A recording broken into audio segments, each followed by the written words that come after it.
The Academy gave The Hurt Locker Best Picture. Veterans called it a movie so bad they couldn't believe it won anything. Michael Bay's Pearl Harbor made millions, while the real pilots it was based on called it a sensationalized piece of trash.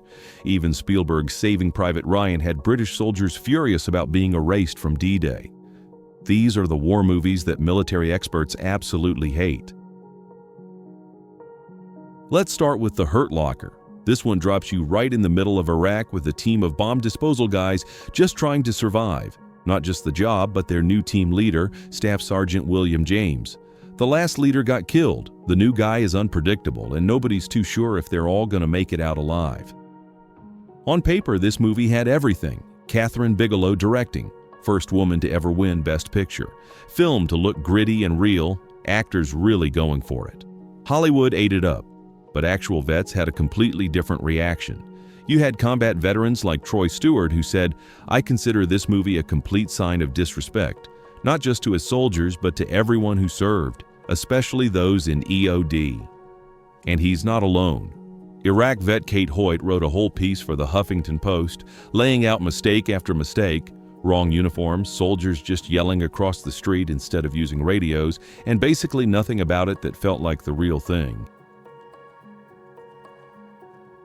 Now, Jarhead goes in a totally different direction. This isn't about heroics, it's about boredom and frustration and just nothing happening. You've got Anthony Swofford signing up to be a Marine sniper. He thinks he's going to see some action in the Gulf War. What he gets instead is a whole lot of waiting around, watching the desert, and never even firing a shot. A lot of people like the film because it actually shows the weird, aimless side of modern war. But the real Marines, not buying it. Captain Nathaniel Fick reviewed the film for Slate and he tore it apart.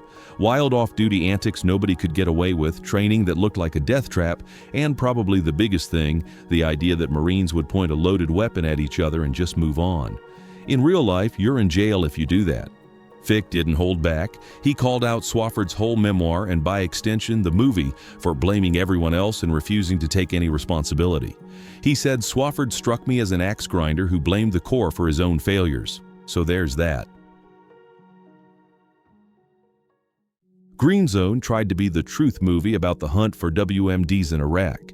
You've got Matt Damon as Chief Warrant Officer Roy Miller out there trying to cut through the politics and lies. Paul Greengrass brought his documentary style, even hired real Iraq and Afghanistan vets to play soldiers. On set, there was an effort, at least visually, to make things feel real. But Damon himself felt weird giving orders to actual veterans between takes, and even with the effort for realism, the details didn't land for vets watching at home. Iraq War veteran Jay Dorlius, reviewing the film for Insider, pointed out just how off the tactics were. Everyone was out in the open with a sniper on the loose. He could have just picked everyone off before they even made it to the building. For people who actually served, that's not a small mistake. The movie ended up bombing at the box office, rare for Greengrass or Damon. Platoon follows Chris Taylor, this young, idealistic guy who lands in Vietnam and pretty much gets that optimism beat out of him. He's not just dealing with the chaos outside the wire. Inside his own unit, there's this brutal split. Staff Sergeant Barnes thinks the villagers are the enemy and isn't shy about using force, while Sergeant Elias actually cares about the locals. So you end up with a civil war inside the squad. Oliver Stone based it on his own experience as an infantryman in Vietnam. They shot the whole thing in the Philippines. It's intense, gritty, looks incredible, and you can feel Stone's whole vision in every scene. The film won an Oscar for Best Picture. Stone wanted to show a real Vietnam, not the John Wayne version from the Green Berets, and he got a lot right, but he also missed the mark on some big things. Black War correspondent Wallace Terry, who spent 2 years reporting in Vietnam, said the way black troops are shown is a slap in the face. There are no black officers, and the 3 black characters in the movie are all shown as cowards. And black veteran Benny J. Swan said the same thing a year later to the Chicago Tribune. You already know what you're getting with Michael Bay. It's essentially a soap opera set during World War II, and it made a fortune at the box office. But for anyone who actually lived through it or even studied it, Pearl Harbor is just one historical mistake after another. Veterans hated it. The real-life pilot, Kenneth M. Taylor, who actually flew a P-40 Warhawk during the attack and inspired the movie's main characters, just called the film a piece of trash, over-sensationalized and completely distorted. Military historian Marty Morgan didn't hold back either. He gave it an F- for historical accuracy. According to him, you don't need to be a scholar to spot all the problems. The film shows American pilots fighting with the Royal Air Force in 1940, which never happened. You've got a modern USS Lexington pretending to be a 1941 carrier, nurses wearing the wrong uniforms. The Arizona Memorial is shown during the attack even though it wasn't built until 1962. And that's just the surface. This is one of those movies that dropped after the Iraq War was already kind of fading from the headlines. It's basically just two American soldiers pinned down by a sniper. Juba, if you know the name. Real-life guy turned into kind of a legend in the region, mainly because he filmed his kills and became this mysterious figure. The movie's just them, stuck behind a busted-up wall trying to figure out what to do while Juba picks them off. Every plan they try, calling headquarters, moving, just waiting it out, none of it works. They're up against the wall, literally and figuratively. The bullets don't stop. But here's the thing, actual Iraq vets aren't fans of how the soldiers act. Jay Dorlius, who served there, actually broke it down for Insider and didn't hold back. He points out, if you get hit, you're supposed to do self-aid, patch yourself up, not just roll around on the ground. And he says, look, there's a Humvee right there. You crawl to it, get out of the sniper's line of sight. There's no reason for your buddy to run out in the open like a maniac. That's not how it works. So yeah, as a sniper movie, it's tense, but actual military folks hated it. This is another World War II story, but from the angle you don't see as much, the Tuskegee Airmen. The movie opens with black cadets training, just itching for a chance to do something that matters. When the order finally comes, they get to fly fighters, but even that comes with strings attached. Discrimination, endless bureaucracy. It's never simple. The script's by John Ridley. He did 12 Years a Slave, and you can tell.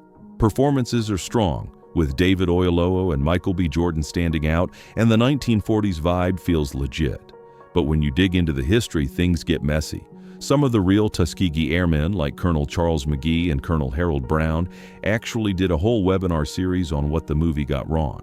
They pointed out that the number of casualties and the actual war records just don't line up. There's a scene where a pilot says none of their team died from enemy fire. Just not true.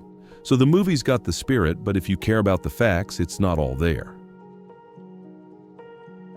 This one's classic Kubrick, and you can basically split it into two movies, half boot camp, half battlefield.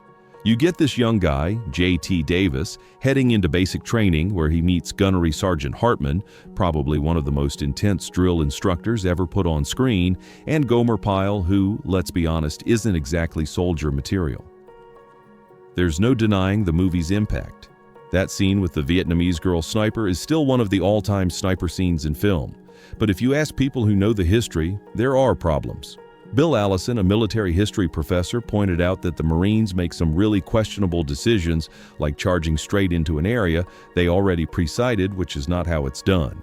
And all those city scenes in Vietnam, it actually doesn't look like Vietnam at all if you know the real thing. That's because it was all filmed in London. So yeah, classic movie, but you might notice some pretty big details that don't add up. This one's based on the book by Lieutenant General Hal Moore and Joseph Galloway, who was actually there as a war reporter. The movie covers the Battle of Ia Drang, November 1965, the first major clash between the U.S. Army and Vietnam.